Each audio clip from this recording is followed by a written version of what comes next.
This conference will now be recorded. So, thank you, John. All right, now we're recording, so remember you're being recorded. So if you don't want to be held in posterity for yourself, hold your tongue. Or whatever I say would be historical. I don't know that there are a lot of people who review these minutes, but I guess there could be. So I did send everybody a few minutes ago the minutes from the last meeting. We didn't have a meeting in July. I'm still in July. It's really hard for me to know we're already in August, but I don't know what happened. It just, July just kind of. Oh, I know.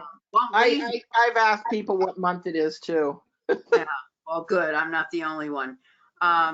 So I make a motion to approve the minutes. Anybody says? Okay. I'll second. Okay, and everybody else approves, right? Yep. Okay, good. We haven't had anything with treasury stuff. So let's skip down to, well, why don't we just skip to the B under old business, because that's where you can talk. You were starting to talk about that, Christine, and I interrupt you about, because I wanted to do a little follow-up on that, because first of all, you had given out a lot of information about pollinators. And I think some of the people were really very grateful of that, because they were really looking for all that information. And then you came up with a couple other things like the goats, which I think would be helpful for all of us to know about, because everybody battles with invasive species. Oh man, this year especially. Mm-hmm. So yeah, so I looked at my field. Well, you guys were there and you saw the beginnings of the poison ivy and bittersweet, and it just got worse from there. I mean, it was becoming a major, 8 feet tall hedgerow of poison ivy and bittersweet. And so I looked up goats, renting goats, and there happens to be, and then she was at the farmer's market last month sometime. She came to the farmer's market. Stephanie Cornell, she's at River's Edge Farm, and she has a little business called Goats to Go. It's sort of part of a group. There are other farms that have Goats to Go in Vermont, New Hampshire, I think maybe Rhode Island. So it's a little kind of, syndicate. Anyway, she has 2 herds. She has a dairy herd and she has a field herd. And they're very different. The dairy herd she says they're divas, they do what they want, but they're good milkers. And the field herd, she's kind of put them together over the last couple of years. And, she has to make sure they all get along and work together. There are no bullies. So, she's managed to put this particular group of 13 goats together that are very compatible. They are so cute. They are so absolutely cute. And in fact, can I share screen on this application?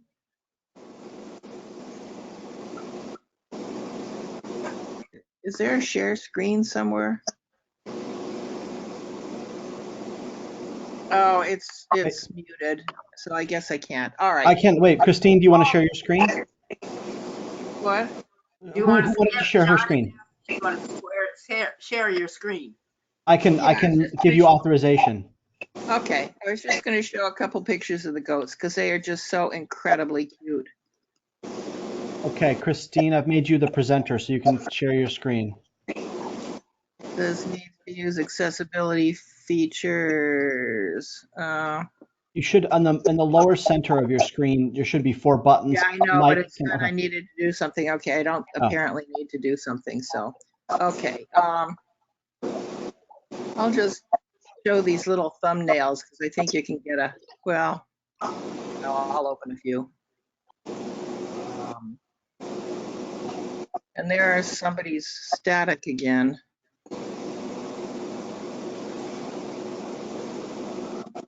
All right, these are just a few of them. Let me get rid of that. Oh, now it says it's not, now it's closed again. Open system preferences.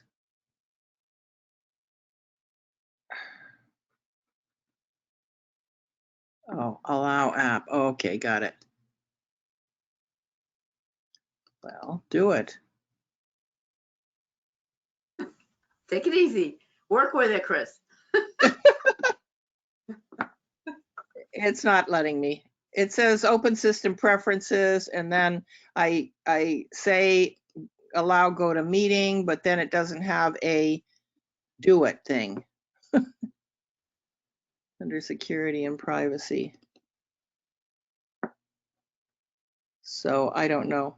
It doesn't appear to really work. All right, anyway, they're Okay, really, well, you really can cute. send a couple of those pictures after the meeting. You can I can just do that. do people. So they're really amazing. So they're all different colors. They're two different breeds, La Manche and Boer, and some in crossbred, and then there's another one pulled in. They're so some of them are white with brown necks and heads, and then brown spots and black spots, and all different colors. Some are pure, like really deep mahogany red. I mean, they're just beautiful goats, all different colors.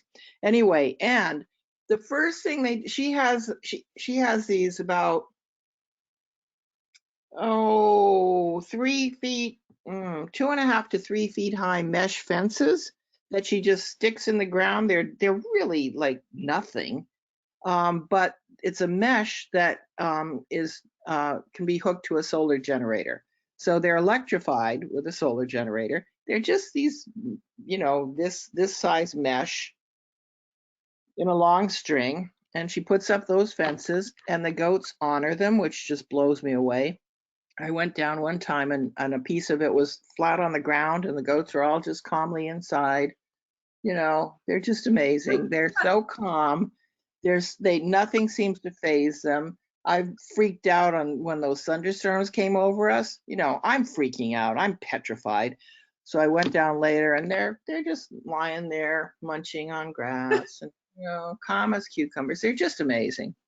So anyway, they've been here. They've done all the way down my driveway, except for one little place that had a hornet's nest, and she has to kind of figure out how to get in there and put the fence in. And now they've gone on the bottom along the road, and next they're going to start up the other side. I'm not going to have her do the whole field because it's not necessary. It's the edges really that are creeping in with poison ivy, especially. So, and they did the top. So they're about 3/4 done, maybe a little less. She took them away a couple of times for a couple of weeks to do another job in Putnam or Pomfret or something, and then brought them back. She puts them in this big this one horse trailer, old horse trailer that's really pretty. And they'll do anything for grain. So, they go charging in and charging out for grain. They're just really cool. I just love them. If I just can't have any animals that are going to outlive me, or else I'd have some. But they're really cool. So anyway, they're doing a fantastic job. And I've already told her, okay, Stephanie, I got you next year too. Because what else am I going to do? You mow it. You can't mow, and poison ivy just doesn't do anything. Plus, where it is all stumps and things you can't really mow, stumps and ditches. And I don't want to mow the goldenrod. So, and who am I going to get to pull the damn stuff out? Nobody. It's really a monster job. So goats are sort of the alternative. Anyway, so it's really cool, and I love them, and they're really fun to watch, and they're really neat animals. So I was thinking, Loretta, I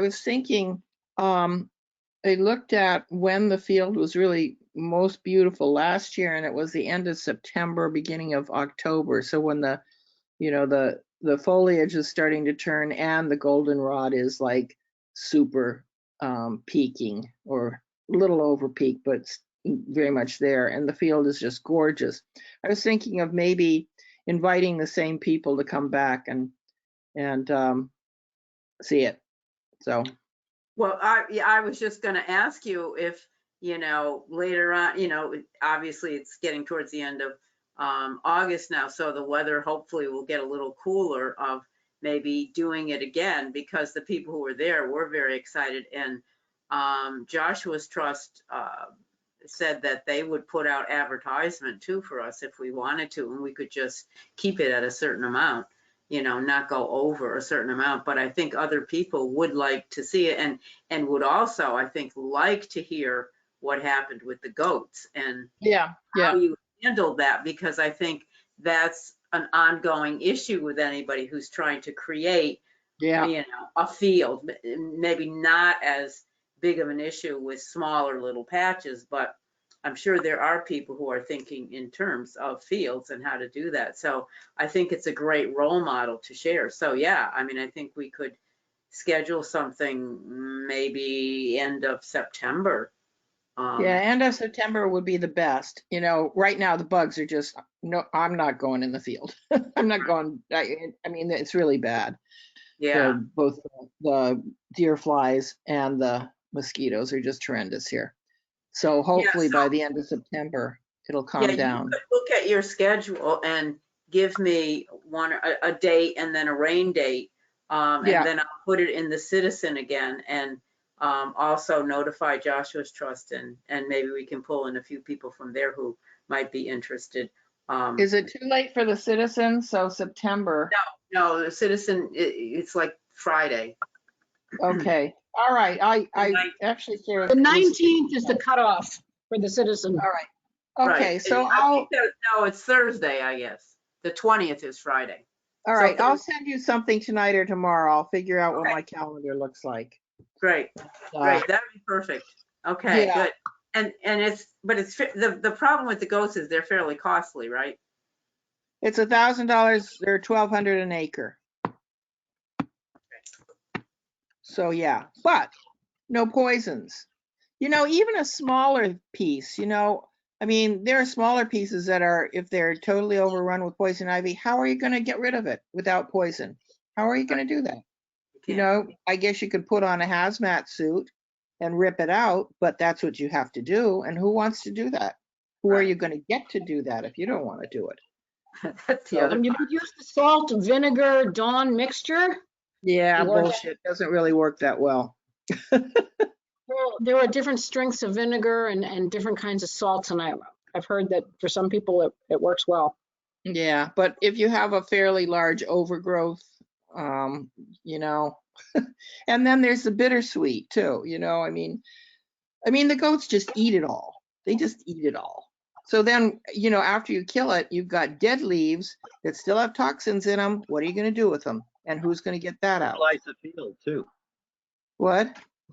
You fertilize the field too. Right, As they exactly. Exactly. But there just really isn't any other really good alternative, for poison ivy particularly. Well, it is a very organic way of doing it. I mean. Oh, yeah. Well, deer love poison ivy too, but I don't have any deer anymore because they logged around me. So the deer are already all around in the 2-year-old log place that has all this stuff growing up for them. So I don't have any deer anymore. Right. It's hard when it's really well established, but in the early stages, I've heard the kettle of boiling water first, and then after that, the mixture with the salt and the strong vinegar and the a little bit of Dawn, and there's a certain ratio to use. Right. You want to come see my field and see how much there is and see if you really want to do that, Gwen? That is totally If you have a workable. small plot, Gwen, that makes a lot of sense to do it that way. But if you've got a field the size of Christine, or if you've got a larger area, that or along a long driveway even, I mean, it's outrageous. Yeah. So anyway, it's worth talking about. I'll send you something. You can send that to me and we'll put it in the Citizen. Yeah, got it. Would a rototiller work? A rototiller on that field? Oh God, no, that just spreads everything. Okay. You wanna root cuttings? Go for it. Hmm. It's She terrible. doesn't You know what? want to cut, It used Gwen, to she be doesn't want to one. cut down the things that she's has I planted. see. So, Okay, I thought you're starting with a fresh canvas, but No. I've heard that Connecticut has 1/3 invasive plants now, or that was a few years ago. I don't know what it is now, but it's Yeah. getting worse all the time.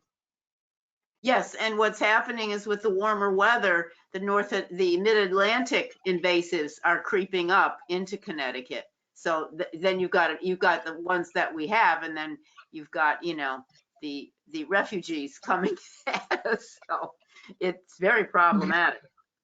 So I just on the agenda, I put down farmers market because I just wanted people to know that the market, and even though the farmers have had a little hard time in that a lot of the farmers had flooded fields, they're doing quite well. Last Sunday was very well attended. People were coming in a lot. I did notice that for a couple of weeks people weren't wearing any masks, but now some people were back wearing masks, and I think that's probably a good idea because in this Yeah. area, the COVID cases are running wild. So it may be a good idea to think about doing that, and not necessarily if it's not crowded, but there were a lot of people standing around, and so it just depends on your own comfort level. And then the other thing is there are a couple of new vendors, and one couple is selling soaps that they make. So that was a nice addition to the group. And there's actually 2 bakers there, and one has gluten-free stuff. So Yeah, I but think it's all Julian, plastic. It's the all what? in little plastic cases. So I can't buy it. Okay, well, we Not quite. know that. Okay, so anyway, that's marketing these days. And the other thing I had on the list is just talking about, I think we need a sign for the Tremco Trail link, because I think last time, Stephanie, you said, and Bill, and were you there, Pam, when did the cleanup last time? Yes, I was there. That we finished basically marking it and everything. So I think what we need is some sort of indication that's where the trail is, so people can start using it. And I've started a frame to put up there. oh, good. But what I need is, what color do we want it painted? Because it has to have a good coat of paint on it. Any people have any suggestions in terms of what color they would like? Something that'll stand out. Yeah, if you want it to be very visible, maybe white or yellow. Oh, hi, Steve. Oh. We were just talking about, you came in just in time. Oh, great. Sorry I'm late. We We're talking about the color. Okay. the Tremco Trail link, and Bill was just saying that he was starting to build the structure for the frame for the sign. So he had a question about what color, and I think I agree that a yellow or a white would probably stand out pretty well so that people could see it. Do you have any comments on that, Steve? Yellow to, draw attention to it then, yeah. Yeah. Yeah, I mean, the drawback, JT uses brown all the time, I think, to blend in. Yeah. But We used brown last time at Langhammer, a light brown, and some people thought it should have been a darker brown, but that was to match the forest. If we wanted to stand out, we would choose totally different color. yeah, I don't have any strong opinions. A lighter color might draw more attention to it at first.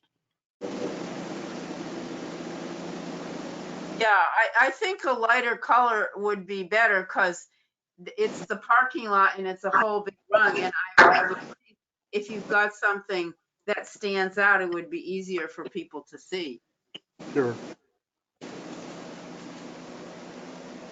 And then we would need to at some point put up a little map, very similar to what you did with the, Well, there's going to be a glass cover or a clear plastic cover, and we can stick the map in there. oh, okay. Plexiglass, yeah. Yeah, that sounds perfect. Okay, Bill, good. would it have a roof on it too?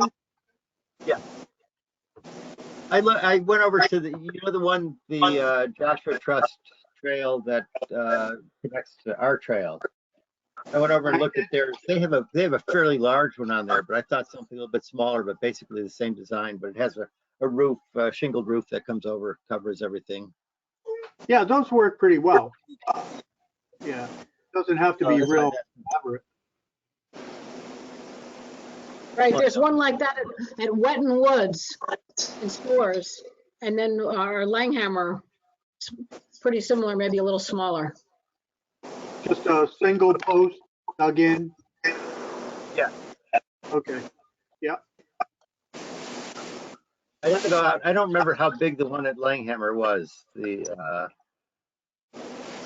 I can send you photos, or I can go over and measure dimensions. Just measure the dimensions, but I was thinking about 18 by 20 inches, 18 inches wide. So you get either a big map or 2 sheets down in there, and then 20 inches, so there'd be enough for the roof on it and hang in there. I can check my emails too. From Yeah, the what? Reverend who built it, I can check my emails and see if he has the dimensions listed. Yeah, I that think sounds. that would be big enough, it seems like to me, in terms of where it is, because it's right on the I edge don't of want the. it too big. No, I Yeah, don't think we want it too big over there. yeah. Yeah. Yeah, positioning on the post, can be a little tricky, I guess, one time we made a mistake at Friedman, and where it was mounted, it turned out you're looking directly at the roof line instead of Oh yeah, not high enough. Yeah. higher. Do you know what I mean? So that's just something to keep in mind, Well, I will put the post in first and then bolt it to the post, and so we can kind of pick out at the time. Oh, yeah, then you can't really go wrong, right? Because otherwise I would do it wrong. I remember you had a hard time digging the post last time at Langhammer, all those rocks. Yeah, well, that's part of one of the posts still has to go in at Langhammer. But I haven't been up there yet to dig that post still. It's going to take shovels and dynamite, I think, to do it. Welcome to New England. Well, when you get ready to do that, you could ask someone to go and help, or, I suppose Stephanie could help in terms of, how it looks, in terms She's good of at hanging pictures, so that, yeah. Okay, good. I'll make sure that it's not too cattywampus. Yeah, All right. you'll make it straight. All right, good. Okay. Oh, well, But great. everyone else is welcome to come along. Okay. Yeah, just send a note out when you're going to do it, and I'd be happy to come over if I can. Okay. Great. Oh, that's good. All right. Thank you, Bill. And thanks, Stephanie, for being the point person to check it out.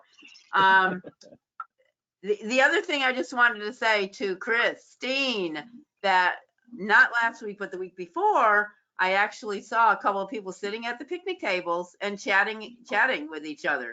So Yay. it's working. It just takes a while, I guess, for people to. We go by fairly often, and I see people at those tables all the time during the farmers market, at least. Yeah, they do sit at the farmer's market. And also I noticed there are picnic tables in front of the Knowlton Hall, which is really cool. Yeah. Does anyone use those? They should. That's for the library. I think that they were, going to have some outdoor programs with the children. And I think, that's why they put the tables out there. But it doesn't say don't sit, so people could just Oh. go and sit there, which is really neat. Oh, well, anyone can sit there. Anyone can use Right. it. It And was people just coming in and out of the Carol Ann library would wanted sit it. and chat, you know, mothers who are dropping their kid, whatever, you know, I think, Yeah. Garden club members taking a break. right. I think Well, it's cool. Carol Ann has done a pretty good job of getting a lot of funding for the library. She Yeah, gets a lot she's written a lot of grants and she Great. has. So that has really helped them a lot. And it does look inviting when you drive by and see those picnic tables sitting there. It's It like, does. wow, you know, welcome to the town hall. You know, Yeah, It's not really. even the signs that say don't go in and, you know, whatever. Yeah, right, right. And, Just the product of our times. Dipping down to new business, I just wanted to fill people in that we're trying to get, I think I talked about this last time. Yes, I did. That Sustainable Connecticut, in order to keep our bronze status, we have to do a recertification. Part of the recertification is to look at what goes on with homelessness or to see that we've done some investigation and work. So we've actually, our little group has actually been to 2 regional homelessness meetings and talked with other townspeople, Thompson, and Putnam. I think Putnam, no, Pomfret. I think Charlie is from Pomfret, isn't he? I think so. yeah, Anyway. I think so. And so we've gotten a lot of good information. We came up with the idea that it would be a good idea to have a table at Family Day to just provide information for people because Family Day is usually well attended. So I talked with the social worker who was very interested and wanted to help us and said that it would be very easy for her to share a table with us, which made the most sense, I thought. The problem is right now, and we will be scheduling, I'm hoping to schedule an early meeting on Tuesday, the 25th,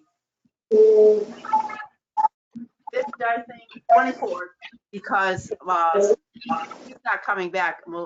Melissa's not coming back from her vacation until the 23rd. So that's all in place, and I can get that set up. Big if, there's a question about whether Family Day is going to happen or not due to this upsurge of COVID. So we have to sort of wait and see if that's going to come through or not. Wait, are you talking about August 24th? For the meeting, yes. Yeah, I'm in Maine. I'm gone. Okay. So, Well, before you leave, we might have a better idea as to whether or not it's going to happen by then, but we'll see. And I don't know, maybe we should put it off a little bit to see when they're going to make a decision. Well, I'll check with Town Hall to see what's going on and what the status is. But I just wanted to update you on that because I think it's exciting because I don't think that anyone really knows if there's homeless people in Ashford. But a lot of people speculate is people are doing a lot of couch surfing or something and staying temporarily and don't really have a permanent resident, which happens a lot. So we'll be looking more into that. And Jessica from Senior Housing, he does get calls periodically for people who are potentially homeless, but not necessarily from Ashford. What's what that? is that noise? Pam, is noise. your dog No, snoring? it's not me. It's not me. I'm glad someone else is hearing that. Not Yeah. me. It sounds like a dog snoring. Oh, well, she is snoring. She's under the dog weighs 15 pounds and No, she I know, sounds but like a we've heard her snoring 747. before, and that's what it sounded like. Mm. Yeah, if you just mute until you're talking. Yeah. Well, actually, Kim, I was just going to ask you to talk about the trash. Okay. Okay, so talk over her. Okay. I'll nudge her. I was thinking of for the fall cleanup, the first 2 weekends in November, the 6th and 7th and the 13th and 14th. My concern is, again, we're going into this surging of COVID, and I sent an email to Loretta, and I was like, my feeling is asking either only vaccinated people to show up or wear masks or do your own road. Again, do your own road. I mean, this has been what the past 3 cleanups we've had. It's 3? Yeah, we had one in person. So, I mean, it seems like forever. I don't know. All of 2020 was do your own road.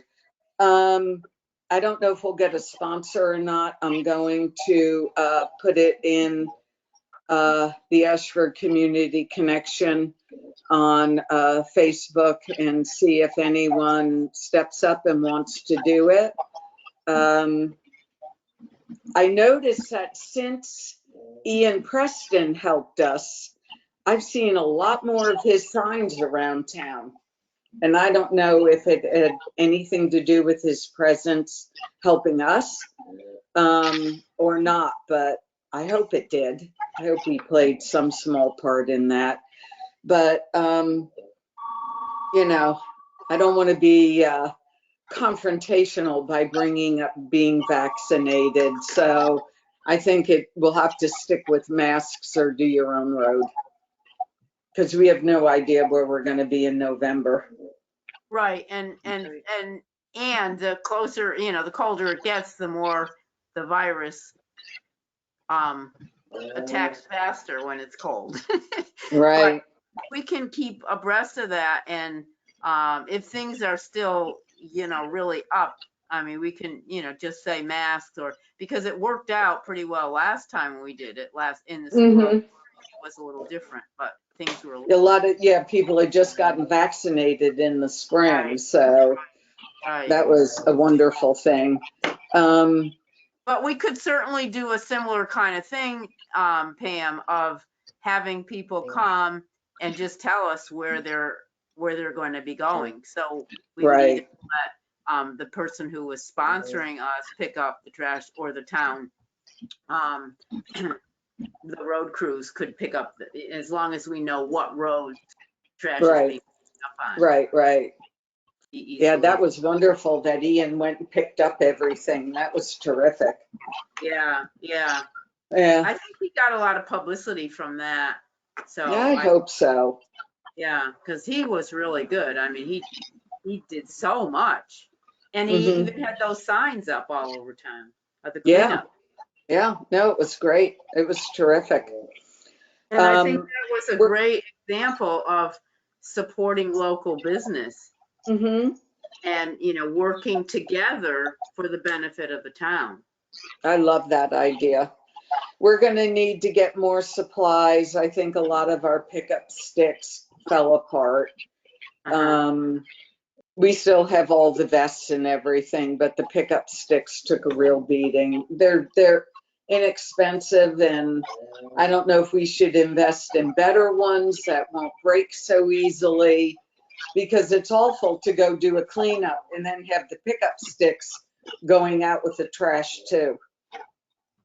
Yeah, that doesn't sort of make sense, but is there a big difference in the price, a higher model? Is it like double? About $10 a pickup stick. I've got a few of the really good ones, and I don't mind picking them up.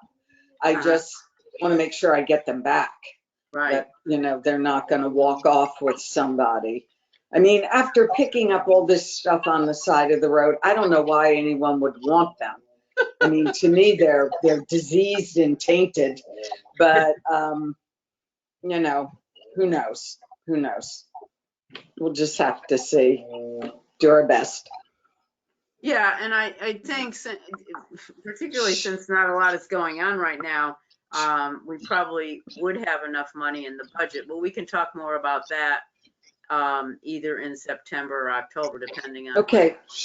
Okay, but we can just put it in our mind that that those first 2 November weekends would be for that. Yeah, I think those are the best weekends to do. Hopefully there'll be a lot of the weeds having died back and we'll be able to see what has happened over the summer. If those weeds ever die back, I don't know. Get the goats. Get the goats. Yeah, We'll one give everyone a November, goat on a leash and they can take them out. a couple years ago, I took a picture of a black swallowtail caterpillar on parsley in November. So the parsley was green and the caterpillar was alive. Wow. All right. Okay. I have 2 other things. One is on the agenda, and that's Leander Pond. I did run into Sylvia and her husband at the market a couple weeks ago, and she said their pond is looking so good. That was so loaded with the invasive water chestnut, and so far they've only had to do 1 treatment, and they're hoping that next year maybe nothing, just pulling out a few things. But there wasn't anything there. I don't know if you've seen it of late, Steve, at all, but it seems to be that 1 treatment pretty much took care of it as compared to in the beginning. I think they had, well, the first one they had that machine that broke, but I think the second year they had 3 or 4 treatments. Yeah, And well, they see that part of the pond that we worked is not accessible from the road. And Right. it actually is mostly on Randy Bob's property, although Dennis and Sylvie's property abuts. Might actually be partly in Mansfield, but because it's right on the town line. But the other side of the pond, the north side, is filled with another. I'll call it an invasive, but it might be native plant. I forget the name. It's The purple flower spikes and the long leaves. Oh no, that's purple loosestrife. Right. No, I mean in the pond. No, the ones in the pond with the purple flowers and the long leaves. You're not talking about pickerel weed, you're not talking Yeah, about native. pickerel weed. Yeah, pickerel weed. No, that's not what I mean. It's Okay. I can't even describe it real well. It's got these incredibly large roots that sometimes protrude above the surface of the water, but they're like kind of like lilies, but they're not lilies either. So but yeah, so it's with that. But I haven't seen any sign of water chestnut either. So yeah, I mean, so it's a good sign. I mean, it's a lot of effort that they've put out and a huge amount of money. But they haven't noticed, any like dead fish or anything else, so that apparently the group that they're using, is following the deep orders, because they do have to make sure they're only using chemicals which are not going to harm, the fish or the other wild species that are there. So that seems to be working. They were pretty happy with that. And Is this a 4-year effort so far? I think this is the 4th year, maybe the 5th. I'm not quite sure. But yes, it's been a long call. And of course, Deb Lee said in the very beginning that it took them, I think, 11 or 12 years to totally eradicate. And their pond was nowhere near what this one that Iris and the Bobs and the Heffleys have. I mean, that pond was almost gone by the time they started doing something. But Deb Lee was not using chemicals, right? Is that correct? Right. They were just hand pulling, but they could hand pull. I mean, when we first saw that pond, you would do nothing hand pull unless you had, the U.S. Army hair pulling, and maybe then either, because look what happened with this. No, we won't get political here. No, let's not go there. So anyway, it's exciting to see something like that changing and there being some positive kind of thing, because there's so much negative around. So I was very excited when they told me this, and apparently they had in the early spring, they had a couple of what was it, trumpeter swans come in there around Tundra swans. tundra, excuse me, tundra swan, which is very Really? rare. They were blown Wow. in. Yeah, they get blown off course. They're migrating north and they come Wow. in. Yeah, they were here for, gosh, almost 2 weeks, I think. Cool. Yeah, so that was beautiful. But on the subject, to sort of go to the other subject I just wanted to mention to people is all the stuff now about the birds, what's happening to the birds, or what potentially could happen. And I know that Audubon and a lot of other organizations are really strongly encouraging people to take down all their feeders, and any watering places that they have, that people have set up for birds, so that they don't know if it's contagious or not. And there's no definition in terms of whether actually the 3 dead birds that were found in Connecticut actually had this virus or whatever disease. It's apparently the birds get their eyes get encrusted and they have a lot of neurological systems and they die. At first they thought it was immature birds, but that doesn't seem to be the case. And it was primarily located in Pennsylvania, in the Mid-Atlantic, Pennsylvania, Ohio, Iowa, Texas, not Texas, Tennessee. No, wherever the cicadas were, it was strongly correlated with the Well, cicada the experts, uprising. the show I heard from Audubon, which one of the researchers at UConn said, it's really not that, because they come around at all different points, and so they didn't think that was really what was going on. So apparently they don't really know, and birds die from a lot of things. So just because you see some dead birds, that doesn't mean this thing has come into the state. But apparently in all the states except Tennessee, it's been diminished. It's sort of like it rose and then it seems to be falling back. So that's a good sign. But I think, it would be helpful maybe for us to even put something in the Citizen or encourage people to take down their feeders. I mean, some people won't do it, but I think it's a really good idea until we know for sure, because as we see what happens, things can spread pretty quickly. I mean, we thought we were out of the woods with COVID, and here we are back not knowing what's happening each day. So I think there's a new movie out you might like. It's called Sweet Tooth. It's an allegory of that sort of follows the COVID thing. It's for kids, but it's actually, I binged it last night. You might enjoy it. But anyway, so Loretta, if you Sweet Tooth. Okay. If you it's not scientific, it's fun. It's fun and dark at the same time. Loretta, if you put something in the Citizen, you might just put the link to Audubon so people would know where to go to get more information, because I think this is a moving target. It's not set in stone. Mm-hmm. Yeah, I would say, I just looked, and Deep also has some recommendations. Yeah, I wouldn't, you want to point at some authority, Right. somebody who's got information. Even Audubon doesn't know for sure either. Well, nobody knows for sure. They've ruled out a lot of stuff. They haven't ruled anything in. Right. Yeah, there's a website I could, a Deep website, I could share that with you. A little comment about where to go, or maybe something with 2 links in it, Audubon and Deep.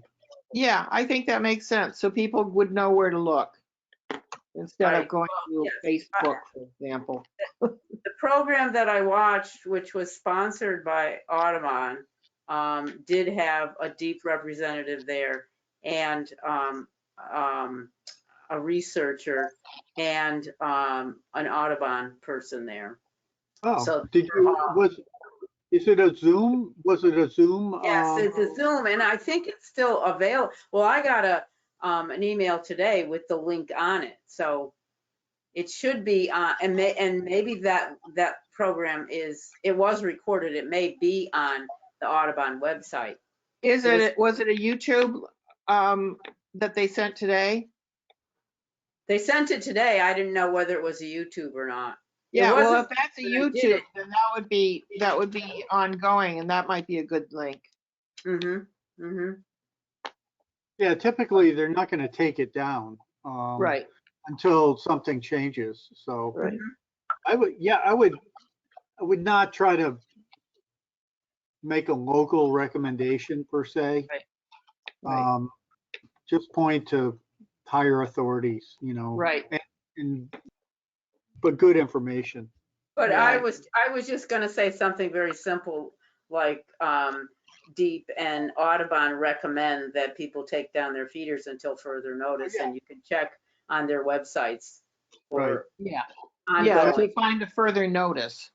Mhm. Because that Yeah. could come any day. So who knows? Right, right.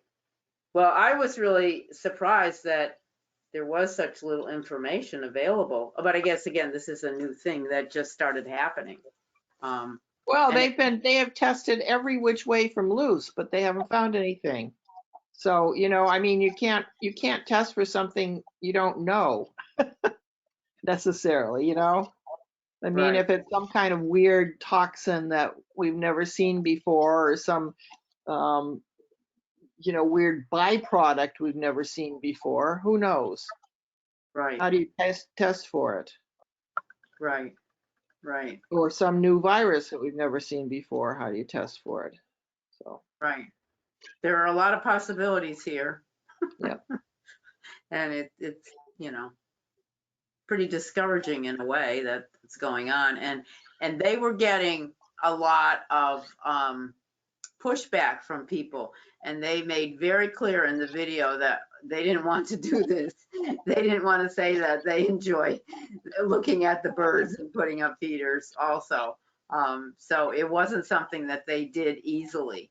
They had really thought about it. And, from their perspective, even though there wasn't any knowledge about how it was being passed, they felt, it's just like us, really, stay away from large crowds, but you can't put little masks on birds, right? I mean, that can't really do that. So, but I just thought it's important to be aware of that as conservation people, that this is going on. It's unfortunate. Yeah, especially since we've already lost a third of our birds. Yeah. Well, I think the other thing is that with all this COVID stuff, a lot more people are staying at home. And one of the things that people did that maybe didn't do before is bird watching. So there was an upsurge in buying bird houses and bird seed and all that, and people could do that safely, and could be a family event and all that kind of stuff. So it's unfortunate that this is going on at this time, which kind of puts a little damper on that for people. So does anyone else have anything that they want to add? Yes, Gwen. Yes, I recently attended the Wellington Conservation Commission. I like to go to different meetings and get different ideas. And they talked about appropriating $60,000 to an open space fund. And what I want to say is I think that Ashford needs reserve funds for open space. And I brought this up at our future meeting a week or two back, and they said to bring it up at this meeting. I would like to be able to donate to a fund in the future in case this is just like not something happening now, obviously with all the problems, financially in towns right now. But I think that we need to have sometimes we pay taxes, we overpay a little, and I say, you know, just give it to the whatever, but you can't do that now. You can't say, give it to the open space fund. I would like to be able to donate and have other people be able to have something like an Amazon, when you can give a donation, and someday down the road, you know, it could be 5 or 10 years, some really good property could become available. And it might be next to another open space property. It might be along the Mount Hope River. It could be like fantastic, and we wouldn't have the money. But if we have some reserve funds, and then maybe there's some way people would donate, or maybe there'd be some capital of that the town has some kind of funds, but just to have a little excess, a little extra, because other towns have this. And I'm not saying we should be up there like what Mansfield has, obviously, but just even a little, because we don't have that many open space properties. We got Langhammer because someone didn't pay their back taxes, you know, and it happens to be just a fluke that it's this wonderful property, wildlife corridor and attached to another town's property.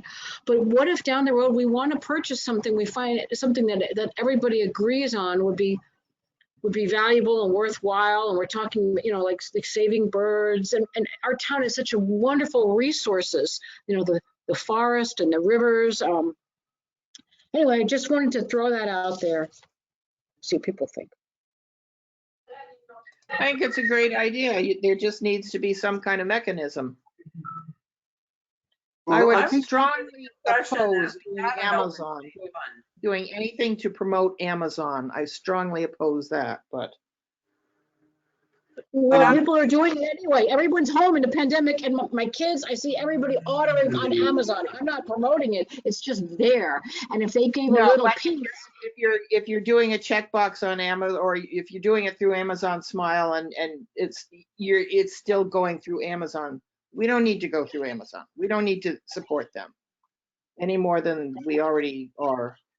But maybe, you know, is there anyone who has, I mean, so what did our town, our future people say? Was there any mechanism that they suggested? Maybe, is there a checkbox on the taxes that could be put? no, there isn't. There is nothing, but. No, but could there be? Could there be a checkbox on the tax bills? Loretta would have to check with the select woman or select people. I have no idea. I'm just Well, saying wait a other minute, you towns would also have have this. to go through the finance committee, but my understanding was when we were doing either the beginning of Our Town, Our Future or the last POCD, that there is an open space fund in Ashford. Is there any money in it? Yes.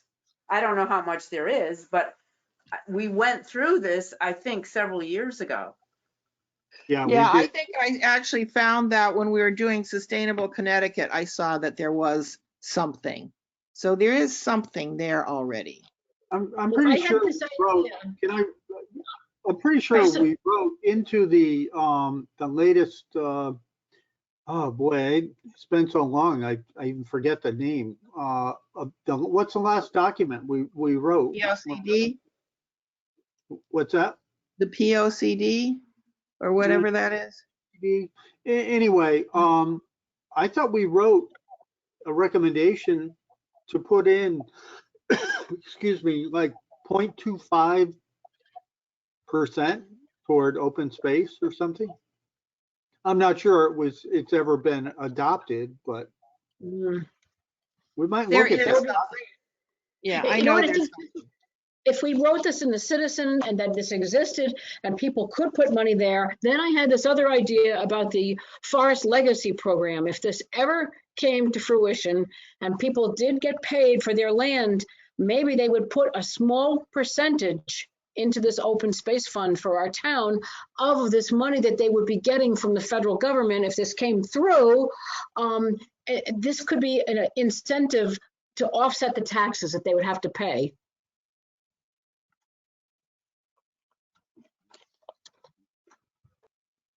Oh, those are all good ideas, but I think there needs to be some research in terms of what is the status of the open space fund and how could things be done. It would be a little tricky, I think, for the tax people to sort of negotiate all that with all the people paying taxes, that it would seem like it would have to be a separate kind of thing, and who would do it? Because you're talking about a lot of paperwork kinds of things. So it's something to think The about. one But question Steve is, is does right it in that- exist? Wait, Gwen, wait. Okay. Steve is right in that we did do a recommendation. And There's I some. think after that recommendation, it was discovered that there is an open space fund. And some of that fund was used to help purchase, I think it might have been Horst Listener when we bought the development rights to that. So Yeah. there has been things around. A lot of people don't know about it because it's not used very often. And part of the reason, now I'm remembering talking to Ralph about this, and he was saying there's not a lot of properties around that are properties that we would want to purchase, because some of the what look like open space properties have problems attached to it, because there's been like dumping there or something like that. So you've got all that stuff. I can look through. So when I was doing Sustainable Connecticut stuff, I pulled a lot of minutes and I saw something somewhere. So I'll go through the stuff in that folder and see if I can find it. Okay, great, Thank Chris. you very much. And find out, see if we can find out if there's a number. If we did give to Horse Listeners, is the fund depleted, or is there still something left? Well, you're tasking other people to do stuff, Gwen. How about you? I'd like to. I've been trying. I went to Our Town of Future, brought this up to see if anybody knew, but I have 2 jobs right now, and so I don't have the time. But that's a great thing. And when I'm retired. Well, maybe instead of going to another meeting, you can do something, whatever.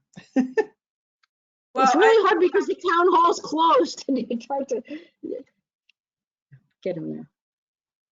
Who administers that fund?